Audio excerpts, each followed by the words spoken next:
नमस्कार विद्यार्थी मित्रांनो, आज आपण इयत्ता 7वी विषय विज्ञान यामधील पाठ क्रमांक 16 नैसर्गिक साधन संपत्ती या पाठाचा संपूर्ण स्वाध्याय बघणार आहोत। बघूया पहिला प्रश्न।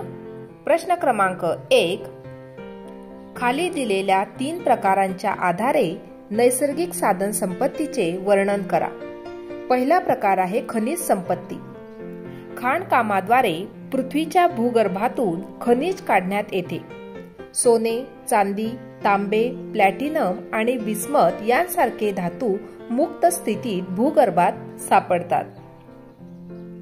दुसरा आहे वनसंपत्ती। वनसंपत्ती आपल्याला अनेक उपयुक्त वनस्पती देते।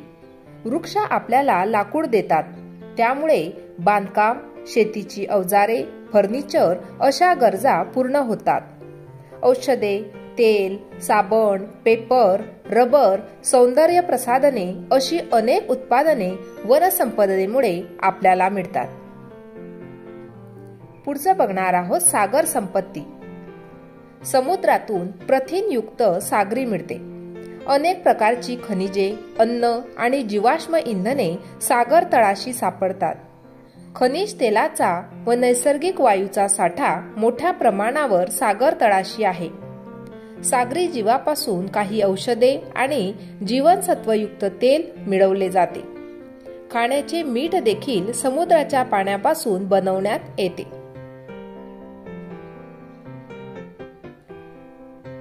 पुढचा प्रश्न बघणार आहोत, जीवाश्म इंधने म्हणजे काय, त्यांचे प्रकार कोणते? लाखो वर्षापूर्वी नैसर्गिक घडामोडीमुळे जंगले जमिनीत गाडली गेली। त्यांच्यावर मातीचे थर जमा होत गेले। वरून प्रचंड दाब व पृथ्वीच्या पोटातील उष्णता यांचा परिणाम होऊन गाडल्या गेलेल्या वनस्पतींचे रूपांतर हळूहळू इंधनात झाले। त्या वनस्पतींच्या अवशेषांपासून दगडी कोळसा तयार झाला। त्याला जीवाश्म इंधने असे म्हणतात। कोळसा, पेट्रोल, डिझेल, केरोसिन यांसारखे खनिज तेले आणि नैसर्गिक वायू हे जीवाश्म इंधनाचे प्रकार आहेत। पुढचा प्रश्न बघणार आहोत, त्यातील आ दिला आहे, खनिज तेलापासून कोणकोणते घटक पदार्थ मिळतात यांची यादी करा। पेट्रोलियम हे हायड्रोकार्बन या प्रकारच्या अनेक संयुगांचे मिश्रण असते। त्यामध्ये ऑक्सिजन, नायट्रोजन आणि गंधकाची संयुगे असतात। पेट्रोल, डिझेल, केरोसिन, नॅफ्था, वंगण, डांबर हे घटक खनिज तेलापासून मिळतात। पुढचा प्रश्न बघणार आहोत, जंगलातून आपणास काय काय मिळते? पहिला पॉइंट आहे, जंगलातील वनस्पतींकडून आपल्याला बांधकामाचे लाकूड, सरपण, औषधे, धागे, कागद, रबर, डिंक, सुगंधी द्रव्ये, अर्कयुक्त तेले, विविध फळे, कंदमुळे, कात, रंग अशी अनेक उत्पादने मिळतात। दुसरं, जंगलातील कीटकांच्या सहाय्याने मध व लाख मिळवता येते। तिसरा पॉइंट आहे, जंगलामुळे हवामानात बदल, मृदा धूप, प्रदूषण अशा हानिकारक बाबींना आळा घालता येतो। चौथा पॉइंट आहे, जलसंधारण, पावसाची नियमितता अशी अनेक संरक्षक कामे देखील केली जातात। पुढचा प्रश्न बघणार आहोत, सागर संपत्तीमध्ये कशा कशाचा समावेश होतो, याचा आपल्याला काय उपयोग होतो? पहिला पॉइंट आहे सागर संपत्ती। सागर संपत्तीमध्ये जैविक आणि अजैविक अशा 2 प्रकारच्या संपत्तींचा समावेश होतो। जैविक संपत्तीत शार्क, कॉड, सुरमई, पॉपलेट, बोंबील असे मासे व कोळंबी, शिंपले यांसारखे सागरी जीव येतात। पुढचा पॉइंट आहे अजैविक संपत्तीमध्ये महासागराच्या पाण्यात विरघळलेल्या स्थितीतील खनिजे, उदाहरणार्थ phosphate, sodium, magnesium, manganese, iodine इत्यादी सापडतात। पुढचा पॉइंट आहे अनेक प्रकारची रत्ने, शंख, शिंपले, मोती सागरातील प्राण्यांकडून मिळतात. पुढचा पॉइंट आहे, सागर तळाशी खनिज तेलाचा व नैसर्गिक वायूचा मोठा साठा आहे. त्याचा इंधन म्हणून वापर होतो. उपयोग बघणार आहोत. पहिला उपयोग आहे, सागरातून माशांच्या रूपात प्रथिनयुक्त अन्न मिळते. दुसरं, शंख शिंपले यांचा औषध निर्मिती, अलंकार, शोभेच्या वस्तू निर्मितीसाठी वापर करण्यात येतो. तिसरा पॉइंट आहे, सागरातून मीठ उत्पादन केले जाते. खनिज तेल आणि नैसर्गिक वायूचा इंधन म्हणून उपयोग होतो. पुढचा प्रश्न बघणार आहोत. वाहनांसाठी वापरल्या जाणाऱ्या इंधनाचा अपव्यय का टाळावा? पहिला पॉइंट, वाहनांसाठी वापरल्या जाणाऱ्या इंधनांच्या धुरांतून कार्बन डायऑक्साईड यांसारखे विषारी वायू बाहेर पडतात.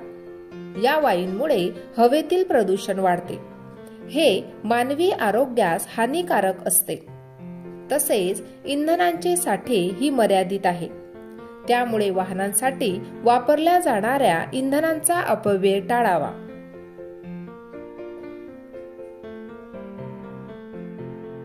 पुढचा पॉइंट आहे, तसेच इंधनाचे साठे ही मर्यादित आहे. त्यामुळे वाहनांसाठी वापरल्या जाणाऱ्या इंधनांचा अपव्यय टाळावा.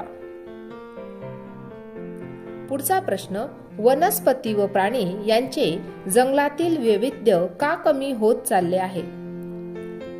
मानवाच्या लोकसंख्येतील अफाट वाढीमुळे अधिकाधिक जमिनीची आवश्यकता भासते. शहरीकरण आणि औद्योगिकरणामुळे जंगलतोड झाली आहे. शिकार करण्यामुळे जंगली प्राण्यांची संख्या कमी झाली. मानवी कारणांनी वनस्पती व प्राणी यांचे जंगलातील वैविध्य कमी होत चालले आहे. पुढचा प्रश्न आहे, 5 खनिजांची नावे व त्यांपासून मिळणारे उपयुक्त पदार्थ लिहा. लोह खनिज, मॅग्नीज, बॉक्साइड, तांबे, अभ्रक ही 5 उपयुक्त खनिजे आहेत.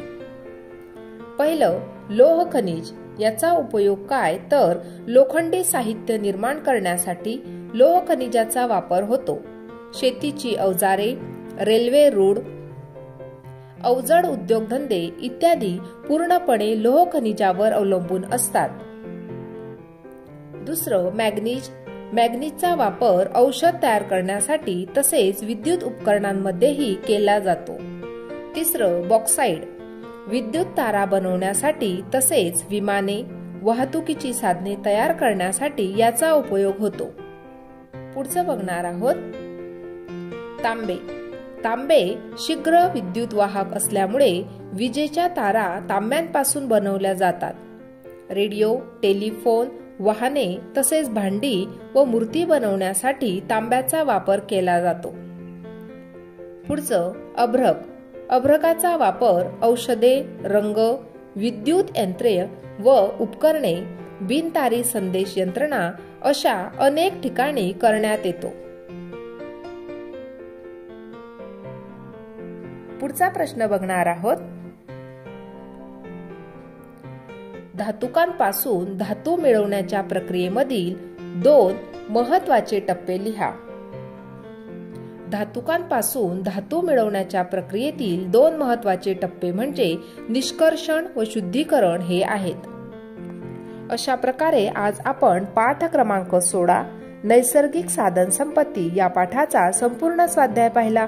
आजचा व्हिडिओ कसा वाटला ते नक्की कॉमेंट करून कळवा आणि व्हिडिओला लाईक, शेअर आणि सबस्क्राईब करायला विसरू नका मित्रांनो. धन्यवाद.